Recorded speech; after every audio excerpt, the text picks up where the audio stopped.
There are questions that aren't really questions at all. They are keys, forged in a quiet furnace of unspoken moments, designed to fit a lock you didn't even know was there. They are offered to you in the dark, their metal cool against the palm of your hand, and in that instant, you understand that they are not an inquiry, but an invitation. A threshold. You can either pretend you don't see it, let it fall into the shadows between the seats, or you can take it. And you know, with a certainty that feels like falling, that if you take it, the room you unlock will not be the same one you left behind. The architecture of your entire world is about to change. Julian asked his question into the humming silence of his parked car, the engine ticking as it cooled in the late autumn air. His voice was soft, almost lost against the distant drone of the city, but it landed in the space between us with the weight of a physical object. "Leo," he began, and the sound of my own name was the first sign that this was not a normal, end-of-the-night conversation. "Have you ever hooked up in a car?" I didn't answer. I couldn't. My throat had sealed itself shut, a vault for the 1,000 responses that were stampeding inside my chest. The question hung there, a suspended cord, and I focused on the way the orange glow of a streetlight painted a stripe across his jaw, catching on the faint stubble there. I watched his hand, resting on the center console, the fingers tapping a nervous, silent rhythm. He wasn't looking at me. He was staring straight ahead, through the windshield, as if the answer were written in the condensation gathering at the edges of the glass. And then, without turning his head, his thumb moved and pressed a button. A soft, definitive click echoed in the small space. The sound of the rear door locks disengaging. It was not a question anymore. It was a key, turning. To understand the weight of that click, you would have to understand the 8 years that preceded it. You would have to know the precise, carefully constructed blueprint of our friendship, a structure I had designed myself to be load-bearing, resilient, and, above all, safe. I met Julian during the first week of college. He was assigned as my roommate, a stroke of cosmic absurdity that placed the human equivalent of a solar flare in a 10 by 12-foot box with me, a person who had always preferred the quiet shade. He exploded into the room with 2 duffel bags, a guitar case, and a smile that seemed to generate its own light. He took the side of the room with the bigger window, not out of greed, but out of a natural, unthinking assumption that he belonged in the sun. I didn't mind. I had always been better at observing light than standing in it. Our friendship was forged in the crucible of late-night study sessions, cheap pizza, and the shared, unspoken terror of being 18 and untethered from everything we'd ever known. Julian was the magnet, drawing a rotating cast of characters into our orbit. Our room became the de facto common area for our floor, a place filled with laughter and loud music and the constant, chaotic energy that radiated from him.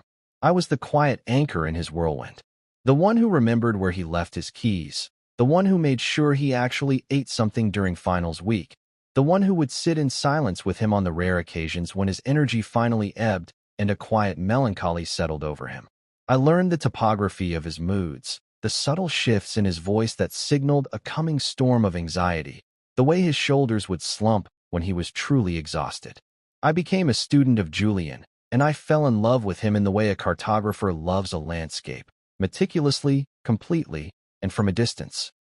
It was a quiet, internal event, my falling for him. There was no single moment of lightning strike realization. It was more like a slow saturation, a color bleeding into paper. It was in the way he'd throw his head back when he laughed, a pure, unself-conscious sound that made my own chest feel lighter. It was in the fierce loyalty he showed his friends, a protective warmth that I often found myself basking in. It happened sometime during sophomore year, during one of his brief, tumultuous relationships. He'd come back to the room after a fight, his face pale and tight, and he just sat on the edge of his bed, staring at the floor, not speaking. I didn't push. I just put on the album he liked, the one with the sad, sprawling guitar solos, and I sat at my desk, pretending to work. After an hour of silence, he finally spoke. "Thanks, Leo," he'd whispered, "for not asking." In that moment, I understood that my love for him was not about possession or confession. It was about providing a safe harbor. And so I built walls around that love, soundproofed it, and stored it deep inside me where it couldn't disrupt the delicate ecosystem of our friendship. To risk that friendship for a feeling he almost certainly didn't share felt like a form of self-destruction. It was a love that was defined by its own silence. After college, our lives diverged in practice, but not in spirit. Julian went into software consulting, a job that suited his restless energy, sending him to different cities for weeks at a time. I became a photographer, a profession that codified my natural inclination to observe from the periphery. I specialized in architecture and empty spaces, finding beauty in the way light fell across an abandoned room, in the geometry of a forgotten hallway. My life was quiet, ordered, and solitary. His was a blur of airport lounges, client dinners, and a string of girlfriends who were always smart, beautiful, and, to my discerning eye, fundamentally wrong for him. They were drawn to his brightness, but they never seemed to know what to do with his shadows. They couldn't decipher his silences. They tried to fix his restlessness instead of understanding it was a part of his core. I never said anything. It wasn't my place. I was the friend, the constant, the fixed point he could always return to. With every failed relationship, he would reappear at my door, a six-pack in hand, and we would fall back into our old rhythm, the unspoken comfort that had defined us for years. He would talk, and I would listen, and the secret I kept locked inside me would beat its wings against my ribs, a captured bird that had long ago given up on escaping. I had accepted its presence. It was just a part of my internal architecture now, a hidden room that no one else ever needed to see. The shift began on a Tuesday in October. It was raining, a miserable, persistent drizzle that had been graying the city for 3 days straight. I was in my darkroom, a small, windowless space that smelled of chemicals and focus, watching an image of a spiral staircase slowly emerge in the developer tray. It was a process I loved, the magic of coaxing a memory out of a blank sheet of paper. My phone buzzed on the shelf, and I ignored it. Nothing was ever so urgent that it couldn't wait. It buzzed again, and again, a frantic, insistent rhythm that was entirely out of character for anyone who knew me. With a sigh, I used the tongs to move the print to the stop bath and wiped my hands before checking the screen. 3 missed calls from Julian. A text message that just said, "Can you call me?" And then another, a minute later, "Please." A cold dread, sharp and immediate, cut through the quiet calm of my darkroom. Julian was not a man who used the word please lightly. I called him back immediately, and he answered on the first ring. He didn't say hello. He just said, "She left." His voice was hollow, stripped of all its usual warmth and cadence. It was the voice of a man standing in the wreckage of something he thought was permanent. "Sarah?" I asked, stupidly, as if it could have been anyone else. They had been together for 2 years. He had moved to be in the same city as her. He had, for the first time, stopped talking about feeling restless. I had seen the blueprints for a future he was building with her, and even though a selfish, ugly part of me had felt a pang of loss, the better part, the part that loved him, had been quietly, genuinely happy for him. "She said she feels like she's living with a ghost," he said, his voice cracking on the last word. "That I'm here, but I'm not. That I'm somewhere else." There was a pause, filled with the sound of a shaky, indrawn breath. "She's not wrong, Leo. I don't even know where I am anymore." I didn't know what to say. The usual platitudes felt like insults. "Where are you now?" I asked instead. "My car. I'm just sitting in my car. Outside the apartment." Our apartment, his voice was small. I could picture him perfectly, slumped in the driver's seat, the rain streaking down the windshield. The man who was always the center of gravity, now completely adrift. "Come here," I said. It wasn't a suggestion. It was a command. A lighthouse beam cutting through the fog. "Just drive. Come to my place." There was a long silence on the other end, and for a terrifying second, I thought he might say no. Then, a quiet, broken, "Okay." He arrived an hour later, looking like a ship that had been torn from its moorings. His hair was damp, his clothes were rumpled, and his eyes, usually so bright and engaged, were vacant. He was carrying nothing but his laptop bag, as if he were just stopping by between flights. He walked into my apartment and stood in the middle of the living room, looking lost, a stranger in a place that was as familiar to him as his own skin. I took the bag from his hand and set it by the door. I didn't ask him what happened. He'd already told me. I didn't ask him what he needed. I knew. He needed an anchor. He needed a place to be silent. I just went to the kitchen and made him a cup of tea, the way I had 100 times before. When I came back, he was sitting on the edge of my sofa, staring at the blank television screen. He took the mug from me, his fingers cold against mine, and the brief contact sent a jolt through my system, a painful reminder of the careful distance I always maintained. He didn't seem to notice. He was in a different weather system altogether, a low-pressure zone of grief that warped the very air around him. He stayed on that couch all night, not sleeping, just sitting, the untouched tea growing cold on the coffee table beside him. I stayed up with him, sitting in my armchair across the room, my book open but unread in my lap, standing watch. I was the keeper of the harbor, and his ship was finally, terribly, home. That first night set the precedent for what was to come. It was the beginning of the ritual. He didn't go back to his apartment, which was no longer his. He didn't get a hotel. He just stayed.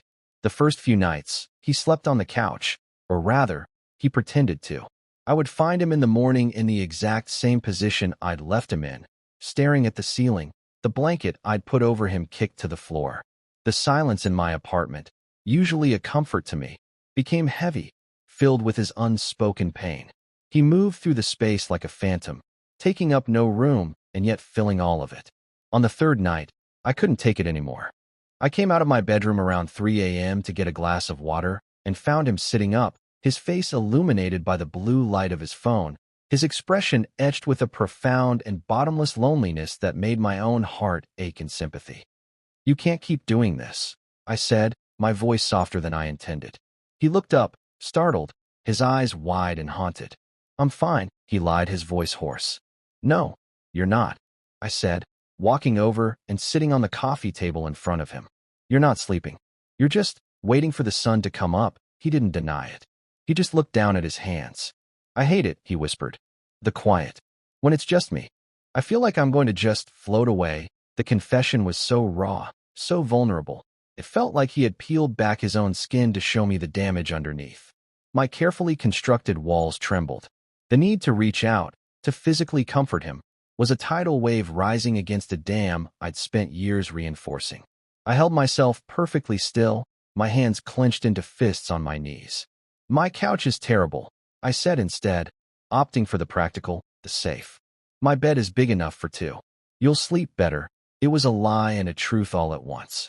My bed was not particularly large, but the thought of him sleeping, truly sleeping, felt more important than any rule of self-preservation I had ever made. He looked at me, a flicker of something unreadable in his exhausted eyes. "Gratitude? Fear? I don't want to put you out," he mumbled. "You're not," I said, my tone leaving no room for argument. "Come on." That was how it started. The migration from the couch to the bed. The first night was a study in tension. We lay on opposite sides of the mattress, a rigid expanse of cotton sheet between us, two separate islands in a shared sea. I could feel the heat of his body across the distance, a phantom warmth I was intensely aware of. I lay on my back, staring at the ceiling, my breathing shallow, my entire body a live wire of sensation. Every tiny shift he made, every sigh, every rustle of the comforter, was amplified in the silence. I was terrified of falling asleep, terrified I would move, that I would break the unspoken treaty of platonic distance we had tacitly agreed to. But then I heard it, a subtle shift in his breathing, a deepening, a slowing. It was the sound of a mind finally letting go, of a body finally surrendering to exhaustion. It was the sound of sleep. And only then, when I knew he was finally at rest, did I allow my own body to relax. The relief was so profound it felt like a physical release, a muscle unclenched after years of being held tight. He was safe. For now, that was enough. The ritual evolved slowly, almost imperceptibly. The space between us began to shrink. It didn't happen by conversation or agreement. It happened in the unconscious language of sleep. A few nights in, I woke up to find his hand, which he must have flung out in a dream, resting on the mattress just an inch from my own. I lay there for what felt like an hour, staring at it, at the shape of his fingers, the clean line of his knuckles. I could feel the warmth radiating from his skin. My own hand ached with the desire to close that tiny gap, to intertwine our fingers. It was a magnetic pull, a physical law of my own private universe. I resisted. I always resisted. But I didn't move away. I simply lay there, in the quiet agony of that near touch, until the morning light began to filter through the blinds and I heard him begin to stir. I closed my eyes and feigned sleep, a coward in my own bed. Then came the movie nights. It was my attempt to bring a sliver of normalcy back into our lives, to fill the heavy silence with something other than his grief. We'd order takeout and sit on the couch, a habit we'd had for a decade. But now it was different. He was different. He would lean against the arm of the sofa at first, but as the movie wore on, he would slowly, unconsciously, list toward me, drawn by some invisible gravity. One night, during a long, slow-paced drama, his head began to nod. I watched it from the corner of my eye, the slow dip and jerk back up. Finally, it dipped and didn't come back up. His head came to rest, gently, on my shoulder. My entire body froze. I stopped breathing. It was the lightest of pressures, the weight of his exhaustion, but it felt like a brand. I could feel the soft texture of his hair against my cheek. I could smell the faint, clean scent of his shampoo. My heart was a frantic drum against my ribs, a wild, panicked beat that I was sure he must be able to feel. He sighed in his sleep, a soft, contented sound, and snuggled just a fraction of an inch closer. I sat there, rigid, a statue of terrified joy, for the entire 2 hours until the credits rolled. I didn't dare move a muscle, terrified of waking him, of breaking the spell. This was the new architecture of our friendship, a space filled with ambiguous touches and unspoken needs, a room where every boundary was blurred and pliable. I was living in a state of constant, low-grade electrocution, and I was terrified of the day the power would finally be shut off. The space in the bed continued to close. The chasm became a valley, then a line, then nothing at all. It was Julian who crossed it, always in his sleep, always under the cloak of plausible deniability. He was a restless sleeper, and his restlessness always brought him closer to me. He would turn over and his arm would fall across my chest, a dead weight that I would lie under, wide awake, my heart hammering. He would shift and his leg would press against mine, the warmth seeping through the fabric of our pajama pants, a line of heat from hip to ankle. I became an expert in the art of feigning sleep. I learned to control my breathing, to keep my body still even when every nerve ending was screaming. I would lie there in the dark, a cartographer charting a new and terrifying landscape. This was the weight of his arm. This was the heat of his leg. This was the sound of his breath in my ear. Each touch was a piece of data I would collect and analyze, trying to assemble it into a coherent picture. Was this just the unconscious search for warmth? For comfort? Or was it something more? Was some part of him, the part that only spoke in his sleep, reaching for me? The hope was a dangerous, seductive poison. I tried to resist it, to remind myself that he was grieving, that I was just a convenient, warm body. I was a human hot water bottle, a sentient security blanket. But in the deep, silent hours of the night, with his body pressed against mine, it was a logic that failed to hold. My heart, stubborn and foolish, insisted on developing its own narrative, one where these touches were the first, hesitant sentences of a story I had been waiting my whole life to read. This pattern continued for weeks, which bled into 2 months. Julian began to resemble himself again. The hollow look in his eyes was replaced by a familiar light. He started going to the gym again. He talked about a new project at work. He even laughed, a real, head-thrown-back laugh, during one of our movie nights. But he didn't leave. The pretense of his grief as the sole reason for his cohabitation was wearing thin, yet neither of us acknowledged it. His things began to appear in my apartment not as a temporary guests, but as a residence. His toothbrush in the holder next to mine. A second bottle of shampoo in the shower. A stack of his books on my nightstand. We had, without ever discussing it, started to build a life together, a quiet, domestic world contained within the walls of my apartment. And every night, we would climb into my bed, and the ritual would begin again. The slow, sleepy drift into each other's space. By then, it had become our normal.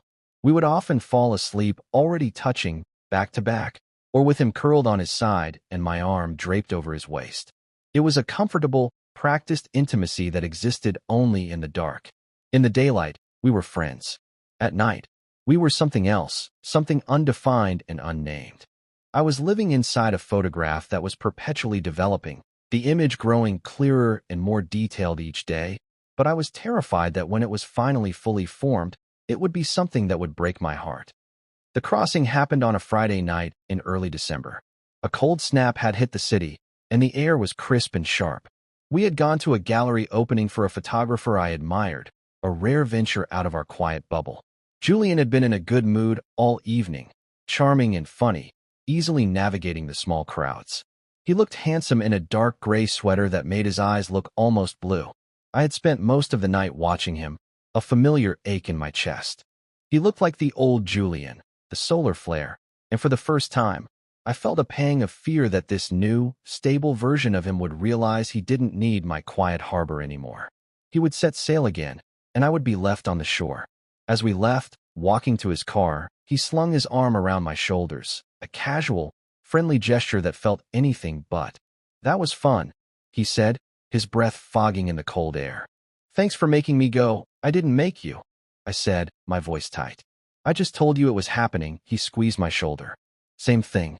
The drive back to my apartment was quiet, but it was a different kind of quiet than the heavy silence of the first few weeks. This was a comfortable, humming silence, filled with the soft sounds of the indie band he'd put on the stereo and the rhythmic thump of the tires on the pavement. I watched the city lights slide by, blurring into streaks of red and gold. I felt a strange sense of peace settle over me, a feeling that was immediately followed by a sharp spike of anxiety. This was too good. This feeling of domestic, easy companionship was a mirage. Any moment, it could all evaporate. Julian pulled up in front of my building, but didn't cut the engine. He just sat there, his hands resting on the steering wheel, the song ending and giving way to the low hum of the heater. This was usually the moment we'd get out, go upstairs, and begin the slow, unspoken transition from day to night. But he didn't move. He just stared out the windshield. The air in the car suddenly felt thick, charged with a new kind of tension. It wasn't the tension of grief or sadness.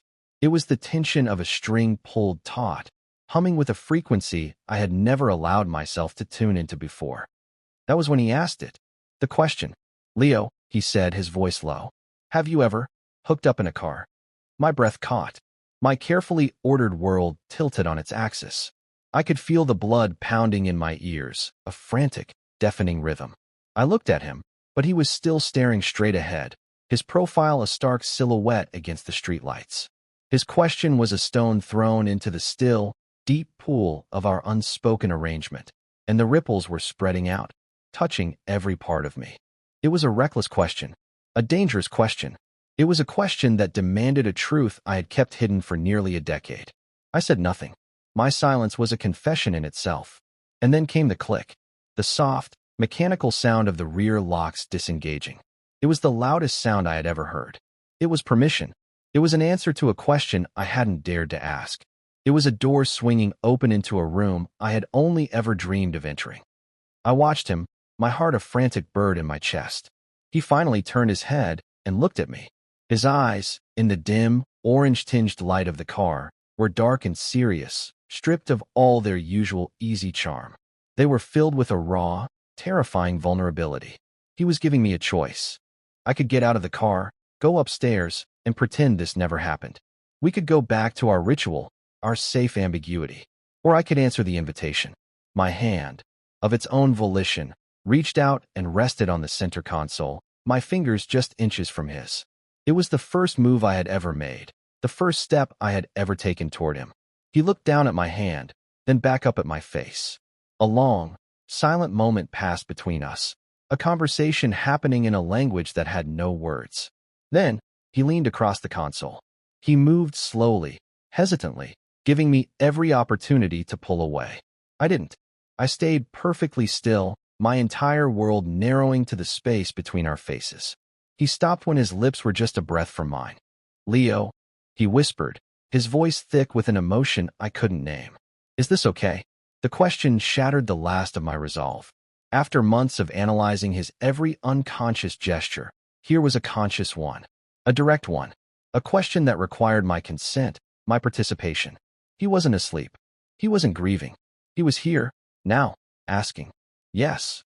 I breathed out, the word a wisp of air, a lifetime of yearning compressed into a single syllable. And then he closed the remaining distance. The first touch of his lips was impossibly soft, tentative, a question in itself. It wasn't a kiss of passion or demand. It was a kiss of discovery, a kiss of confession. It was gentle and slow, and it felt like coming home. I felt a tremor run through him, or maybe it was me.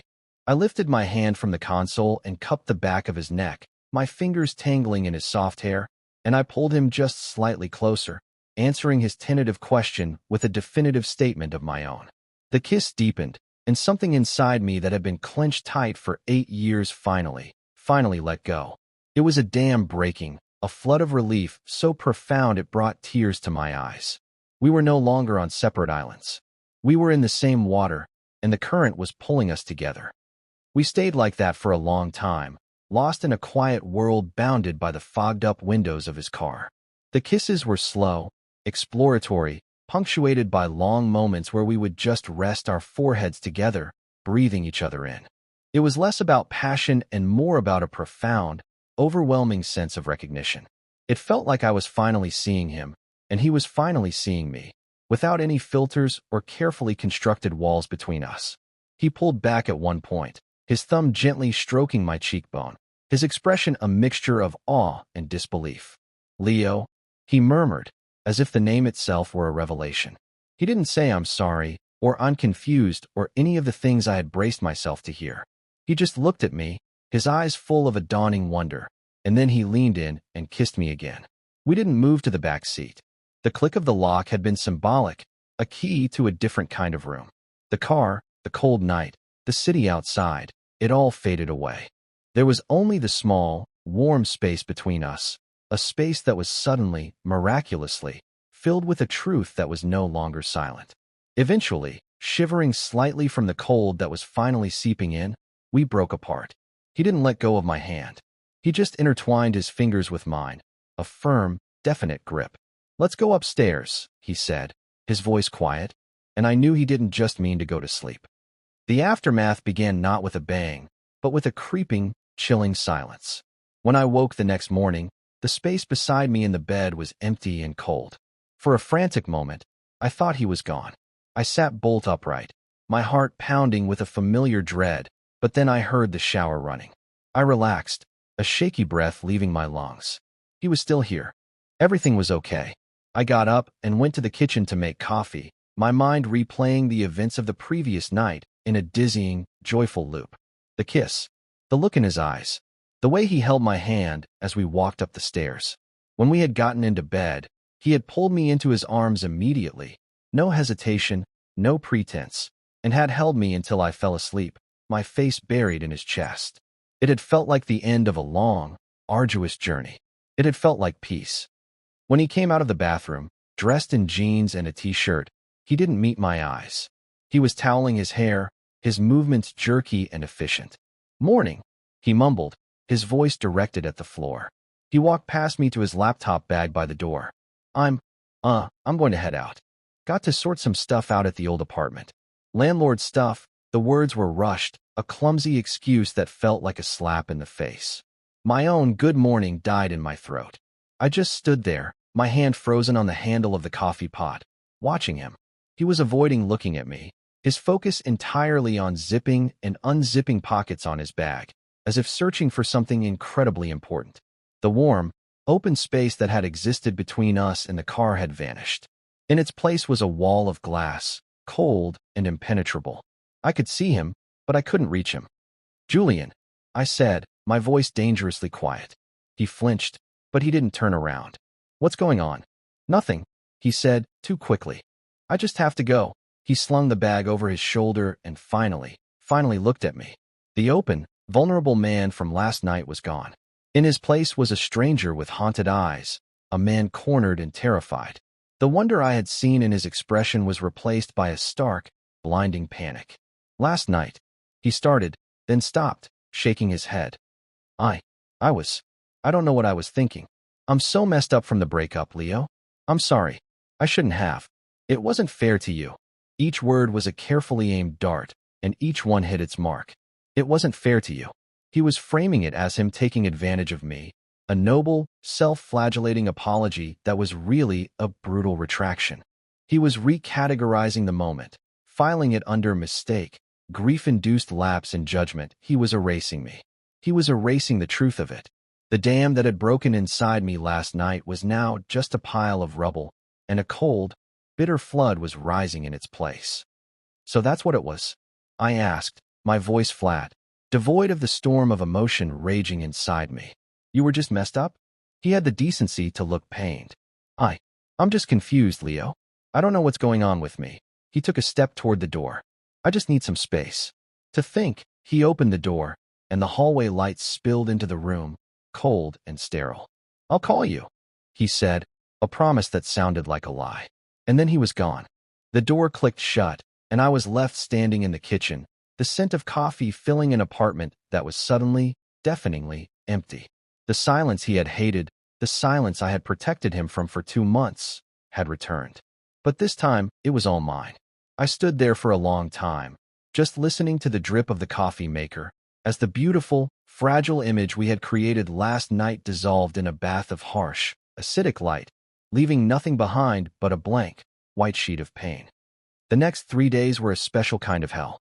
It was a silence more profound than any I had ever experienced. He didn't call. My texts, carefully worded and casual, "Hey, hope you're okay. Let me know if you need anything," were met with a green bubble of "delivered" that felt like a tombstone. The apartment, which had become our shared space, now felt like a museum of his absence. His shampoo was still in the shower. His book was still on the nightstand. Each object was a small, cruel reminder of the life we had started to build, a life that had apparently been a figment of my imagination. I moved through the rooms like a ghost, the echo of his laughter and the phantom weight of his body haunting every corner. I couldn't work. I couldn't eat. I couldn't sleep in my own bed. The empty space beside me was a physical ache, a cold void that radiated a palpable sense of loss. I slept on the couch, wrapped in the same blanket I had first given him, a pathetic, full-circle misery. The pain was sharp, but underneath it, a slow-burning anger began to smolder. It wasn't just that he had rejected me. It was that he had invalidated the entire experience. He had taken something that felt real and true and sacred and dismissed it as a symptom of his own confusion. He had used my heart as a temporary shelter, and then, when the storm passed, he had boarded it up and walked away. He hadn't just broken my heart. He had tried to convince me it was never whole to begin with. He had made me a footnote in his own story of grief and recovery. And the worst part, the part that truly twisted the knife, was that he had made me feel like a fool for believing, for hoping, for seeing the look in his eyes and daring to think it meant the same thing to him as it did to me. On the 4th day, the anger finally burned through the fog of my hurt. I couldn't live in this silence. I couldn't let him define what had happened between us with his panicked retreat. I had spent 8 years being silent, being the passive observer. No more. I deserved an answer. Not an excuse, not an apology. An answer. I put on my shoes, grabbed my keys, and walked out the door. I was going to his harbor, and this time, I was the storm. I drove to his old apartment, the one he had shared with Sarah. I knew he was staying there temporarily, sorting through the wreckage of that life before finding a new place. My hands were shaking on the steering wheel, a tremor that was equal parts fury and fear. What if he wouldn't let me in? What if he told me to leave? What if he looked at me with those same panicked eyes, and I shattered completely? I didn't have a plan. I just knew that the silence had become more painful than any truth he could possibly offer me. I parked and walked up to the anonymous door, my heart hammering against my ribs. I raised my hand and knocked, the sound unnaturally loud in the quiet hallway. I heard movement inside, the sound of footsteps, hesitant, the rattle of the chain lock. The door opened a few inches, and his face appeared in the gap. He looked terrible. He was unshaven, with dark circles under his eyes that spoke of sleepless nights. He looked as haunted as he had the night Sarah left him. When he saw it was me, the flicker of hope in his eyes was immediately extinguished, replaced by that familiar, cornered animal fear. "Leo," he said, his voice a rough whisper. "What are you doing here?" "You said you'd call," I said, my own voice steady, betraying none of the chaos inside me. "I'm not leaving, Julian. Not until we talk." For real this time. He stared at me for a long moment through the gap in the door. I could see the conflict warring in his eyes, the instinct to flee, and some other, deeper instinct that held him there. I didn't waver. I just held his gaze, my expression a silent demand. Finally, with a sigh that sounded like a complete and utter defeat, he closed the door, unlatched the chain, and opened it fully. "Come in," he said, turning and walking away from me, into the dim apartment. The space was filled with boxes, a landscape of a life half-packed, half-abandoned. It smelled like dust and stale air. He didn't turn on a light. He just walked to the center of the living room and stood there with his back to me. "I don't know what you want me to say," he said to the boxes, to the shadows. "I want you to tell me the truth," I said, my voice ringing out in the quiet room. I closed the door behind me, the soft click sealing us in. And not the "I'm confused" truth, not that it wasn't fair to you truth. The real one. The one you're so terrified of you can't even look at me. He flinched as if I had struck him. He slowly turned around. In the gloom, his face was a mask of misery. "You don't understand," he whispered. "Then make me understand." I shot back, taking a step closer. The anger was gone now, replaced by a raw, desperate need for clarity. "Because what I understand is that for 2 months, you slept in my bed. You let me hold you. You leaned on me. And then, in your car, you looked at me like I was the only person in the world. And you kissed me. And it was real. Don't you dare tell me that wasn't real." My voice broke on the last few words, the hurt I had been suppressing finally cracking the surface. Tears welled in his eyes. "It was real," he admitted, his voice cracking. "God, Leo, it was too real. That's the problem." He ran a hand through his messy hair, a gesture of pure desperation. "All my life, I've had this map, this blueprint. College, job, find a great girl, get married, have a life. I loved Sarah. I really did. But even with her, it was like you said. She felt like she was living with a ghost. Because some part of me was always somewhere else." He finally looked at me, his eyes pleading for me to understand. "These last 2 months staying with you, it was the first time I felt like I was actually home. The first time I wasn't restless. The quiet didn't feel empty. It felt full. Because you were in it." He took a shaky breath, the confession spilling out of him now, a torrent. "That night in the car, I wasn't thinking about Sarah. I wasn't thinking about being lonely. I was just thinking about you. About how I wanted to kiss you more than I have ever wanted anything in my entire life. And when I did, that felt right. It felt like something that had been missing my whole life just clicked into place." "Then why?" I whispered, my own tears starting to fall. "Why did you run?" "Because it terrifies me," he burst out, his voice raw with anguish. "Because it's not on the map, Leo. You're not on the map. This feeling isn't on the map. It changes everything. It changes who I thought I was, who I was supposed to be. And I woke up that morning, and I looked at you, sleeping there, and all I could feel was this overwhelming love. And it was immediately followed by this sheer, blinding panic. Loving you feels like stepping off a cliff. And I'm a coward. So I ran." He was crying freely now, his shoulders shaking. He looked broken and lost, and so unbearably human it shattered the last of my anger. He wasn't a villain who had used me. He was just a man, terrified of a truth that was powerful enough to remake his world. He was terrified of the same thing I had been for 8 years, the risk. The difference was, he had been brave enough to take the first step, even if he had immediately tried to run back. I closed the distance between us, my movements slow, deliberate. I stopped in front of him, so close I could feel the heat of his body, the same warmth that had been my secret comfort for months. I reached out, and, for the first time in the light of day, for the first time with full intention and consciousness, I touched him. I placed my hand on his cheek, my thumb gently wiping away a tear. He leaned into my touch, a shuddering sigh leaving his lips, his eyes closing. "I've been in love with you for 8 years, Julian," I said, my voice barely a whisper, the words I had vaulted away for a lifetime finally set free. "I've been living off the map this whole time. It's scary, but it's not as scary as being alone." His eyes snapped open, wide with a new kind of shock. Not fear. Wonder. The same wonder I had seen in the car, but clearer now, brighter. 8 years, he breathed, his voice full of disbelief. I just nodded, a small, sad smile on my lips. He stared at me, and I could see it all happening behind his eyes, the past reconfiguring, the ambiguous moments snapping into sharp focus. My silence, my patience, my presence. It was all being reframed, recontextualized by this new, staggering truth. He lifted his own shaky hand and covered mine, pressing it tighter against his face. "God, Leo," he whispered. "I'm so sorry. I'm such an idiot." "Yeah," I said softly. "You are." He let out a wet, choked laugh, a sound that was half sob, half relief. "But you're my idiot," I added. And then I leaned in and kissed him. It wasn't like the first kiss, full of tentative discovery. This was a kiss of certainty, a kiss of reclamation. It was a promise, in the middle of his boxed-up, broken-down life, that we were going to build a new one. And this time, we would draw the map together. The resolution wasn't a sudden, cinematic swell of music. It was a quiet, deliberate process of rebuilding. It was him, a few hours later, calling his landlord to say he'd be out by the end of the day.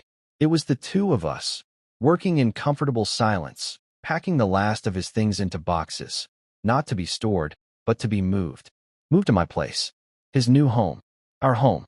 There was no grand discussion, no negotiation. It was simply the next logical step on the new map we had just begun to draw. The fear didn't vanish overnight. There were moments in the following weeks where I would see a flicker of it in his eyes, a shadow of the old panic as he reconciled the man he was with the man he thought he was supposed to be. But this time, he didn't run.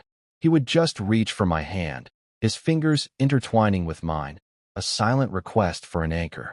And I would hold on tight, a silent promise that I wasn't going anywhere. The rituals that had been born of ambiguity were transformed by the light of honesty. Movie nights on the couch still ended with him falling asleep against me. But now, instead of sitting rigid and terrified, I would wrap my arm around him and pull him closer, burying my nose in his hair, breathing in the scent of him without fear. The act was the same, but the meaning had been entirely rewritten. It was no longer a question. It was a statement. And the bed, our former landscape of tension and hope, became a sanctuary. The first night after our confrontation, after we had moved the last of his boxes into my apartment, we were both exhausted, emotionally and physically. We climbed into bed, and he turned to me, his expression open and soft in the dim light from the lamp. He didn't say anything. He just pulled me into his arms and held me, his chin resting on the top of my head. I could feel the steady, reassuring beat of his heart against my ear.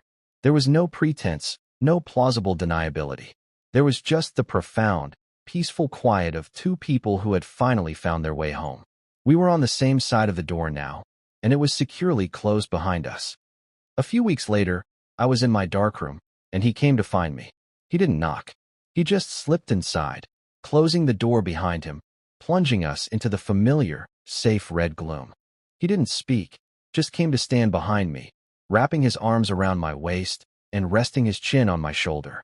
I was watching a print develop in the tray, a photo I had taken of him a few days earlier. It was a simple shot. He was sitting on the sofa, reading, the morning light from the window catching in his hair, his expression soft and contemplative. He looked peaceful. He looked happy. He looked like he was exactly where he was supposed to be. "What's that one?" he murmured, his voice a low rumble against my back. "It's you," I said softly. "You look focused," I smiled. In photography, focus isn't just about sharpness. It's about deciding what matters. It's about choosing what part of the vast, chaotic landscape you want to bring into perfect clarity, even if it means letting the rest of the world blur into a soft, unimportant background.